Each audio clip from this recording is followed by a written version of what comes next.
Então, pessoal, vamos ver aqui de um modo um pouco rústico, tentar fazer uma revisão do que a gente tem visto de antropologia filosófica. Eu mostrei para vocês que a antropologia filosófica, de modo clássico, o que a antropologia filosófica constitui?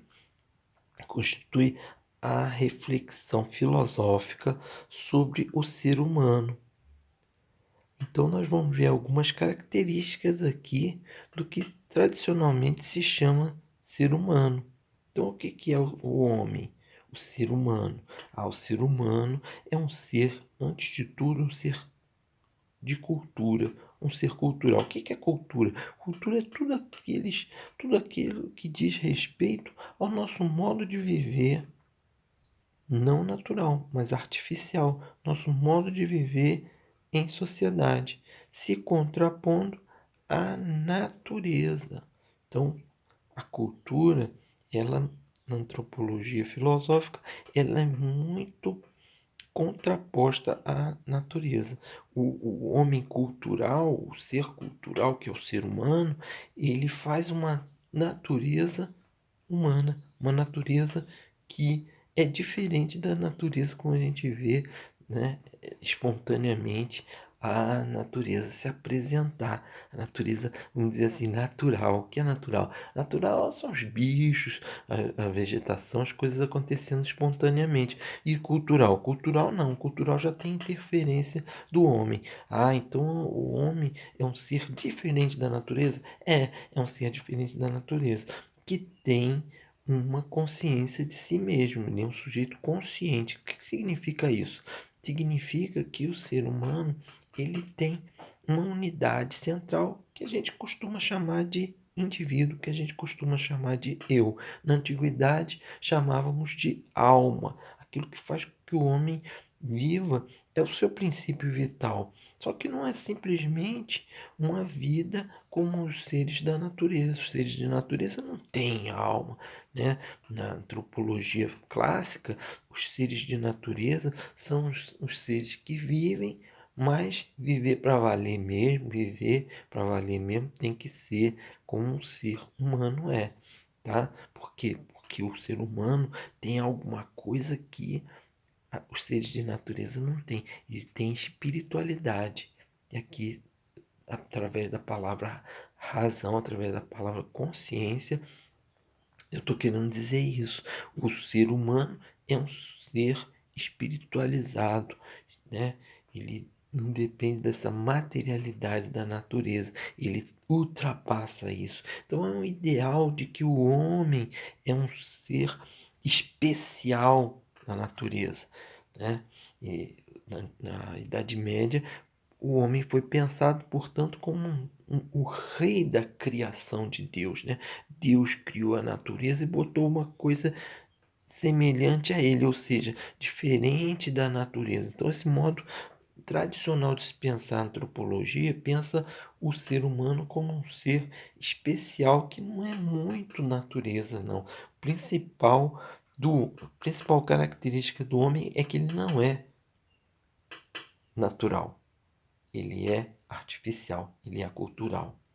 E sendo cultural, ele vive em sociedade, ele vive se opondo ao modo da natureza ser. E se opondo ao modo da natureza ser, ele vive com outras pessoas.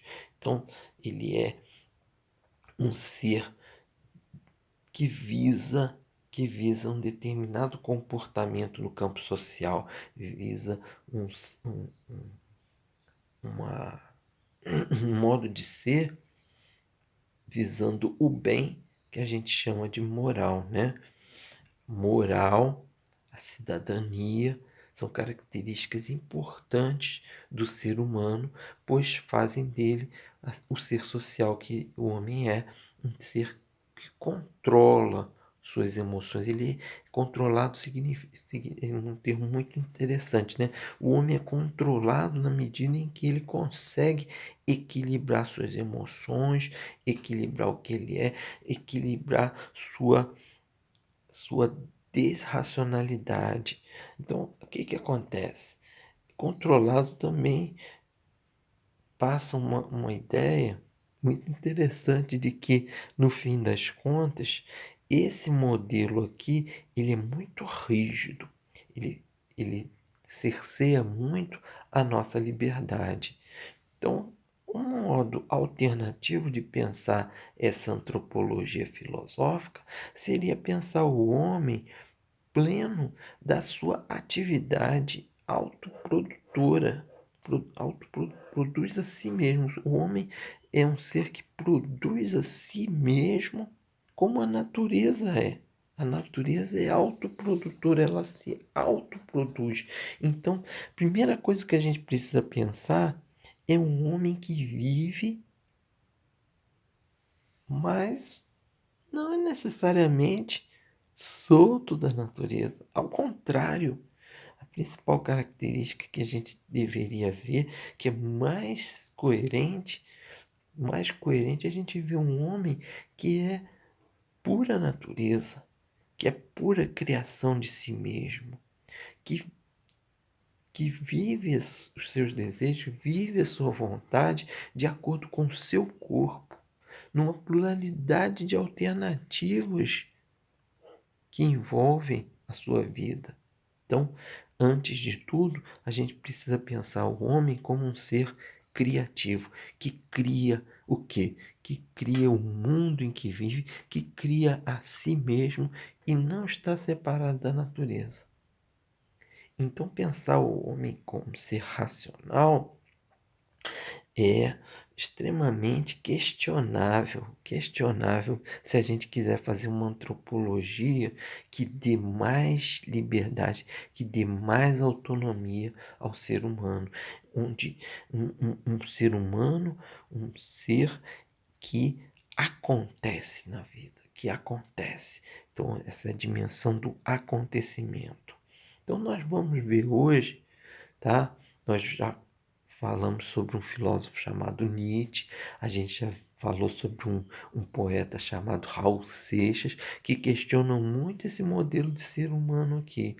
A gente já falou sobre Diógenes, que é um outro filósofo que também questiona esses modelos de vida social.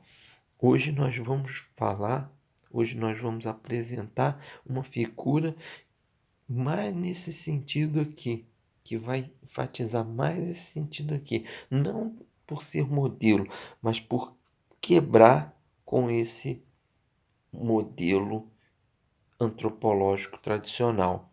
E essa pessoa chama-se Estamira. Vamos ver o vídeo da Estamira e ver como a Estamira questiona